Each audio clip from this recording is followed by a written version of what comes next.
carnivore, Mediterranean, intermittent fasting, vegan, Atkins, Whole30. What diet is the right diet? It asks this question all the time in the past 16 years of being in fitness.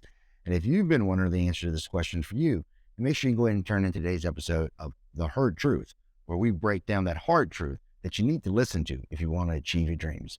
See you inside. Hey, everybody. Welcome back. It's your boy, Danny Farrar, CEO and founder of Soldier Fit, founder of The Herd, the fastest online growing coaching business on the planet. And you're going to ask yourself a simple question. What diet works? Listen, in 16 years, I've seen a host of fad diets come and go. And no matter what happens, when they come into trend, I always get asked by members, is this the real deal? Does this diet work? Will this be the thing that would help them get over the hump? And the answer remains the same. All diets work. Every single one of them. What really is going to set you apart is whether or not you're going to adhere to them and do some basic movement. Listen, there's a famous teacher. He was an Iowa teacher. His name was John Sisson. And he conducted a experiment based on the question that came out of his class. Could somebody lose weight and get healthy if all they did was eat McDonald's for breakfast, lunch, and dinner? Now, what took place in this experiment was he did just that. And over the next 6 months, he lost around 60 pounds. Now, a couple things that are to note of this. The first thing that's important to understand is that he was actually rather picky with his options. Every morning, he had 2 egg white delights. He had a cup of oatmeal and a thing of 2% milk. For lunch, he would typically have one of their chicken salads or some type of salad option that they had. And then for dinner, he typically had a value meal. Now listen, he ate French fries damn near every day. He was also sure to make sure that he did 45 minutes of walking 3 to 5 times a day. He was following the FDA guidelines and recommendations for movement. And as we said earlier, he lost 60 pounds. Now, here's a couple things to note. Would I recommend this diet for anybody? No. There's a lot of sodium that's in the chicken. A lot of that stuff is processed. But again, it goes back to point out this very, very important concept that it's calories in versus calories out. Now, what's even more important when we talk about calories in versus calories out is we cover our BMR. He was eating 2,000 calories a day, so there's no doubt that he was covering his basal metabolic rate. So he was in a deficit, but he was covering his BMR. He must do that. This is a part that really can't overlook. As a matter of fact, this is one of the problems that I often have with intermittent fasting is that people don't eat enough to cover their BMR. But intermittent fasting, for example, is one of the most proven, one of the most researched ways of eating on planet Earth. And it absolutely works. Where we see people run into problems with intermittent fasting is, well, they don't really do it. They will consume some form of calories. Even some amino acids will throw you out of a fasted state. And if you're not fasting, if you leave that fasted state, you don't get any of the benefits. The top of those benefits would be autophagy. This is where your body is essentially going through and it is consuming and getting rid of waste product and free radicals. So if you're going to do intermittent fasting, it absolutely works if you're doing it. Same thing we see with any type of diet where you run into problem with fad diets. Let's take keto, for example. Keto is one of those diets that it's difficult, especially in our society, because there's just such a preponderance of carbohydrate-based meal options. It's very difficult for somebody to stay in ketosis, to not consume too many carbohydrates. And so when we look at this, we understand that if you set out to do something and you fail, that for people is more detrimental, I think, than just about anything out there. You've got to understand that there's this concept of if you're struggling with where you are physically, if you don't like the way that you look, if you don't like being weak, if you don't like being out of shape, and you say to yourself that I'm going to do A, B, C, and D, and you don't. Well, now you become a more of a self-fulfilling prophecy again. You're like, well, damn, I said I was going to lose weight this time. I didn't. I said I was going to do this diet this time. I didn't. And you really do start to beat yourself down. You have no self-confidence left from it. And so when we talk about how do we see a lifestyle change, how do we see people actually go forward and achieve their goal, their fitness goal? Well, we need them to be able to win daily. Winning daily is extremely important. And I don't mean this massive win. I don't mean you won the lottery or you lost 5 pounds a week or a pound a day. None of that shit. What you need to do is you need to be able to say, I did what I said I was going to do. This, I think, is so overlooked. It's so overlooked. And this is why fad diets, I think, are so detrimental to people when they want to do it. You say you're going to do keto, for example, but then you go over your carbs. You say you're going to do the Whole30, for example, and oh my God, you had a piece of processed food. You broke down and had a soda, right? Or with the Whole30, you're one of those people that go the entire 30 days, but over those 30 days, you used up every ounce of willpower that you have. So on day 31, you just completely fall apart and you cave. These type of things lead to people failing. And ultimately, what happens is begins a cycle of disgust, a disgust with the way that you look, disgust with the way that you feel, but maybe even worse, disgust over the idea that you have failed again. So I tell people, really what we need to do is, listen, if you're going to do keto and you're going to absolutely stick to it because this is easy for you, then keto is a great option. If you're going to do intermittent fasting because this comes easy to you, then by all means do it.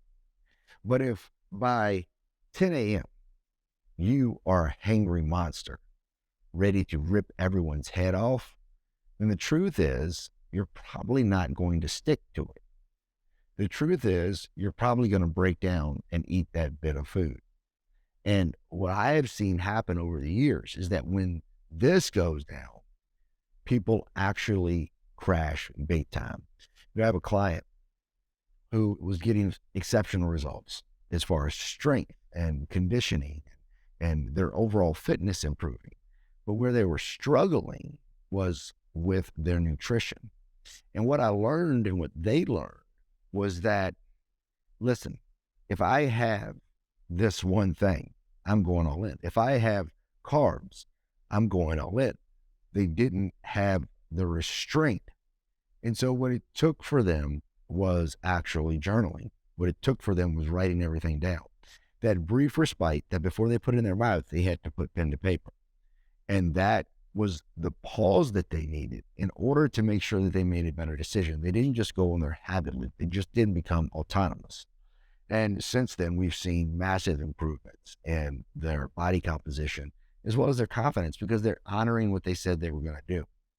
So my advice for you, if you were looking for the diet that works for you, is first and foremost, you must understand you have to be comfortable with this.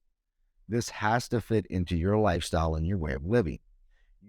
You must, the success isn't in the month. The success is in the years and the decades. Can you sustain this day after day for the rest of your life? That's rule number one.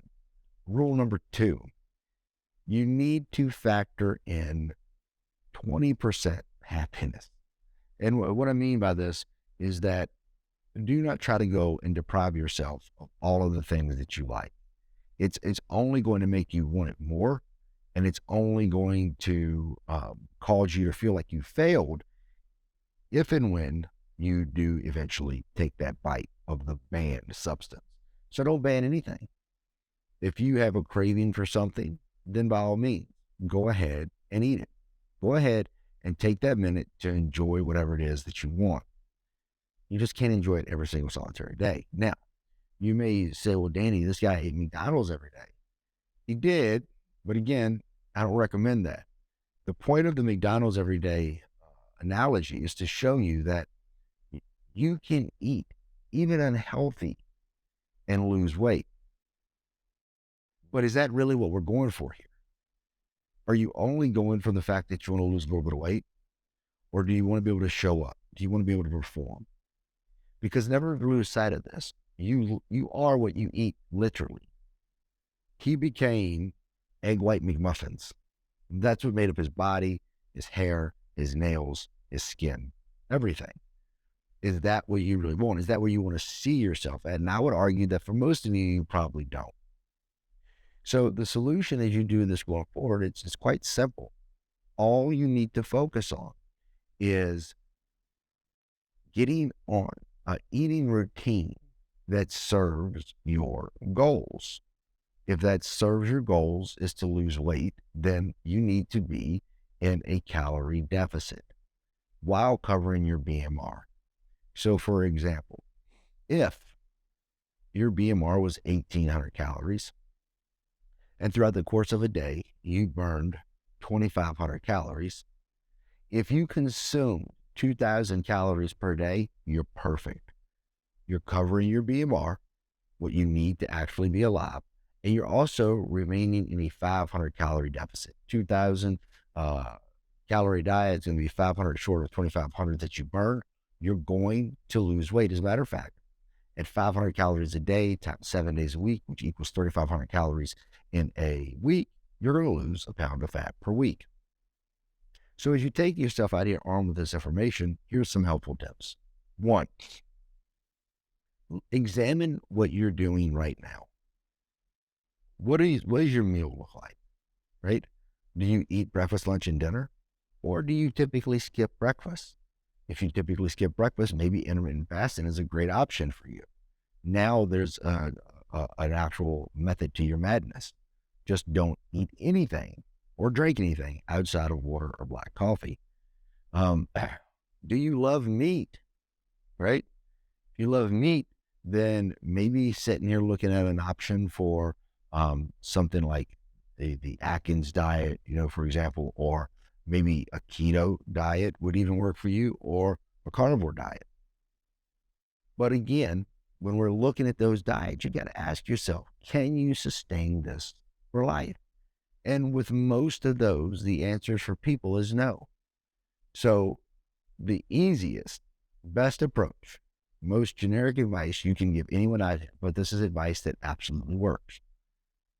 Everything in moderation. Everything in moderation. Have a balanced diet. Track your calories so you know how many calories that you're eating. Track your movement and your activity. And when you do that, what you're actually going to be able to see is how many calories I burned versus how many calories I took in. And as long as you're tracking that and staying in a healthy range deficit, 200 to 500 calories a day, my friend, you're going to eventually get to the point where you want to get, which is the body that you want, along with the health and fitness that goes with it. I hope this message helped you. I hope it gave you a little clarity. If it didn't, go ahead and ask some questions in the comment section below. We'll be happy to address them for you. As always, we appreciate you tuning in. Be sure to give us a like and subscribe button if we gave you some benefit today, and share this with someone you know and love who might be struggling. As we always say in that, keep living, head down, horns up. Till next time, salute.